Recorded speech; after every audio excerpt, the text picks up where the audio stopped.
شروع کرتی ہوں اللہ تعالیٰ کے نام کے ساتھ جو بڑا مہربان نہایت رحم کرنے والا ہے۔ اے ایمان والو، جب تم کسی مقررہ مدت کے لیے کوئی ادھار کا معاملہ کسی سے کرو تو اسے لکھ لیا کرو، اور تم میں سے جو شخص لکھنا جانتا ہو انصاف کے ساتھ تحریر لکھے، اور جو شخص لکھنا جانتا ہو لکھنے سے انکار نہ کرے۔ جب اللہ نے اسے یہ علم دیا ہے تو اسے لکھنا چاہیے، اور تحریر وہ شخص لکھوائے جس کے ذمے حق واجب ہو رہا ہو،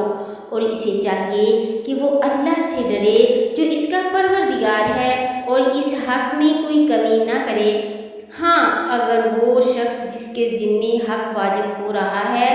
ناسمجھ یا کمزور ہو یا کسی اور وجہ سے تحریر نہ لکھوا سکتا ہو تو اس کا سرپرست انصاف کے ساتھ لکھوائے، اور اپنے میں سے 2 مردوں کو گواہ بنا لو۔ ہاں، اگر 2 مرد موجود نہ ہوں تو 1 مرد اور 2 عورتیں ان گواہوں میں سے ہو جائیں جنہیں تم پسند کرتے ہو، تاکہ اگر ان 2 عورتوں میں سے ایک بھول جائے تو دوسری اسے یاد دلا دے، اور جب گواہوں کو گواہی دینے کے لیے بلایا جائے تو وہ انکار نہ کریں۔ اور جو معاملہ اپنی میعاد سے وابستہ ہو، چاہے وہ چھوٹا ہو یا بڑا، اسے لکھنے سے اکتاؤ نہیں۔ یہ بات اللہ کے نزدیک زیادہ انصاف والی ہے اور گواہی کو درست رکھنے کا بہتر ذریعہ ہے، اور اس بات کی قریبی ضمانت ہے کہ تم آئندہ شک میں نہیں پڑو گے۔ ہاں، اگر تمہارے درمیان کوئی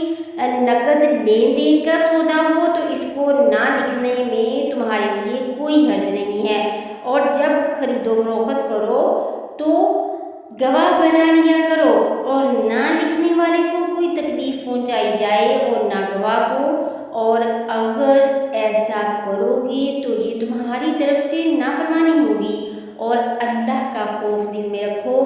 اللہ تمہیں تعلیم دیتا ہے اور اللہ ہر چیز کا علم رکھتا ہے۔ اور اگر تم سفر میں ہو اور لکھنے والا نہ پاؤ تو کوئی چیز قبضہ میں گروی رکھوا لیا کرو۔ ہاں، اگر آپس میں ایک دوسرے سے مطمئن ہو